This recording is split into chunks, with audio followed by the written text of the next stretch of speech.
Today I'd like to talk about some of the practice that I've been experiencing and some of the things that I've learned recently, because I felt that we're all on a very similar path and journey here.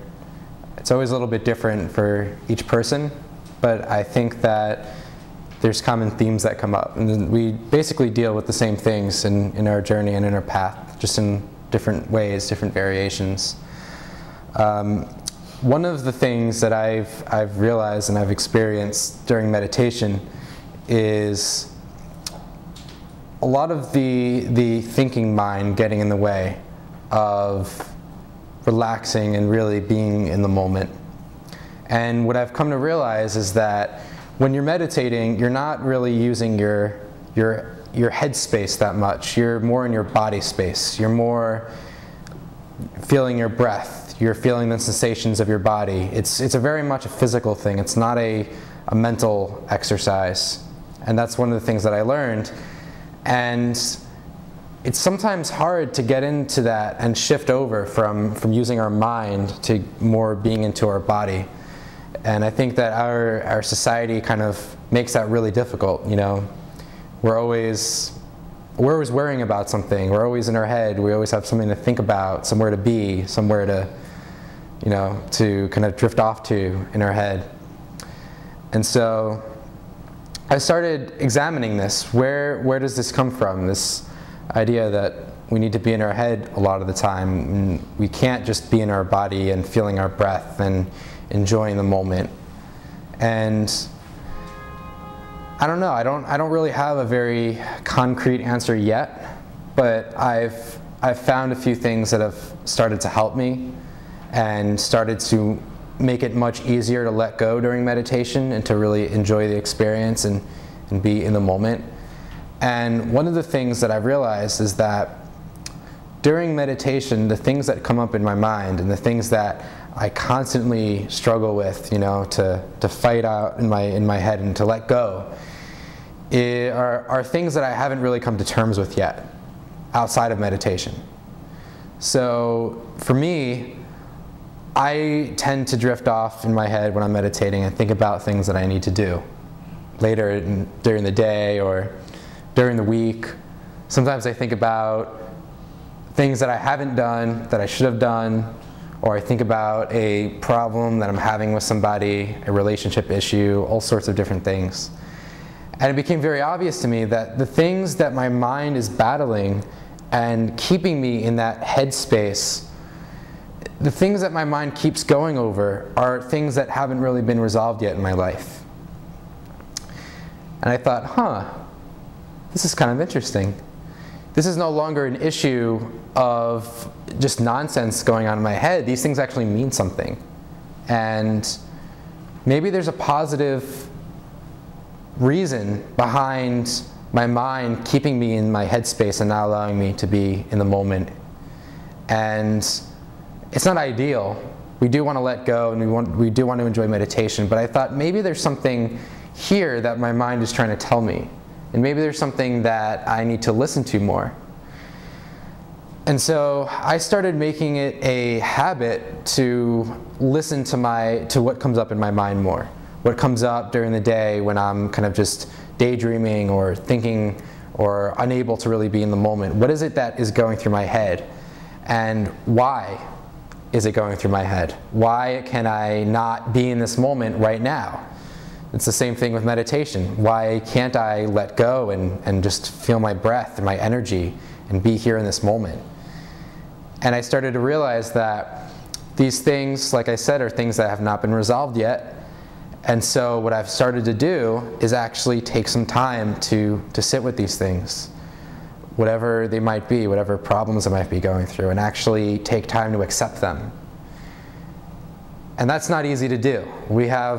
I think it's a universal thing. I think all of us deal with things that just can't seem to be resolved. We can't come to a conclusion right now. Maybe we don't have the resources. Maybe we don't feel like we have the mental capacity right now. Maybe we need time to heal or to get over an experience. We can't always resolve the things in our head, but what we can do is accept the things that we're going through and we can learn to love ourselves and to be compassionate to ourselves, even when we're dealing with things that aren't really resolved yet. And I think that if we can make it a practice outside of meditation to accept the things that we're dealing with and to actually honor ourselves and take care of ourselves, and to understand that, yes, our mind is racing. Yes, I can't be in this moment right now, or it's very hard for me to be in this moment right now. Yes, it's very difficult for me to let go and listen to my breathing right now.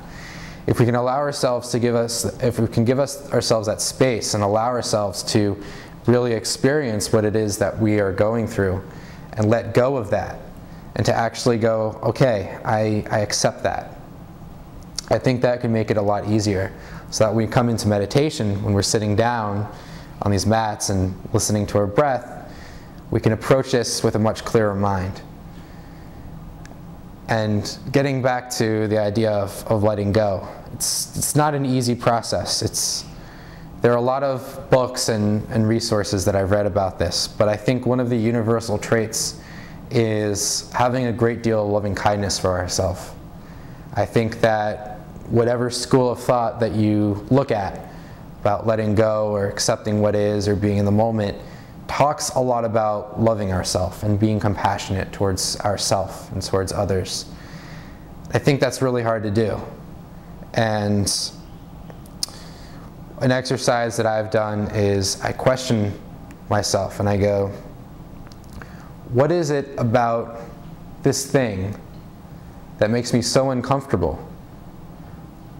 What is it about this that makes me want to not be in the moment, to push it away, to resist it? And then I think, can I accept this? Can I be okay with this? Is this something that I can live with, even if I can't resolve it in this moment? Is this something that I can come to terms with right now and be okay with?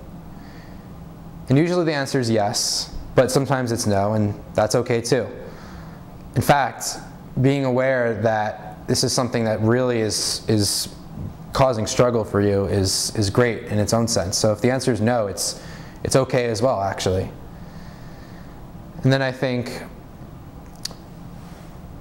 is there something that I really feel I need to change about this? Is there something that I really need to do now to fix?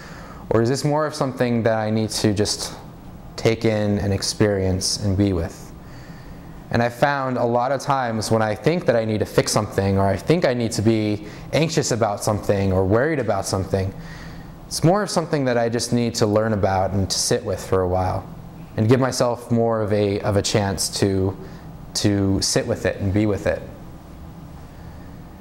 And so it's interesting how our mind tricks us that way.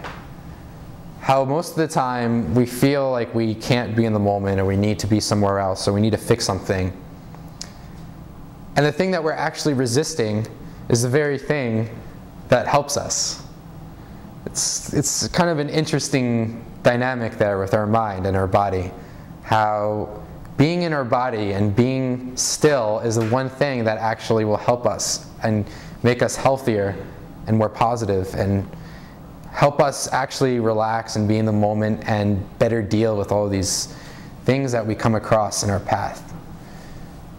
And it's something to think about, I think. This illusion that our mind creates, that it needs to fix, or it needs to be in control, or it needs to wander off in somewhere. And I would invite you to pay more attention to that outside of meditation, when it comes up in your day-to-day life, when it comes up when you're at work, or you're walking down the street, or you're at home, to just kind of sit with it and have a sort of meditation, but not a seated meditation. You don't need to be seated for it, but more of a awareness meditation of your body and where these things are coming from. I think that if we can become more aware of where a lot of these things arise, then we can better accept them and we can learn to deal with them better. So that's been my practice lately. I know meditation for a lot of people is not something that comes naturally. I think there are some people who are blessed to just kind of be able to drift off into that space and let go. And I think that's great, but I think for a lot of us who are very, very attached in life and very much feeling like we always have to use our thinking mind, our analytical mind, I think that it takes a little bit more practice for us, because it's not our natural style to let go and be in our body. It's more of our default mode to be in our head and to think and rationalize and deal with things. And so those of us who maybe have a little bit more trouble letting go of that thinking mind can use some of what I've been learning, if it helps. And yeah, that's what I wanted to share today. Thank you all for listening.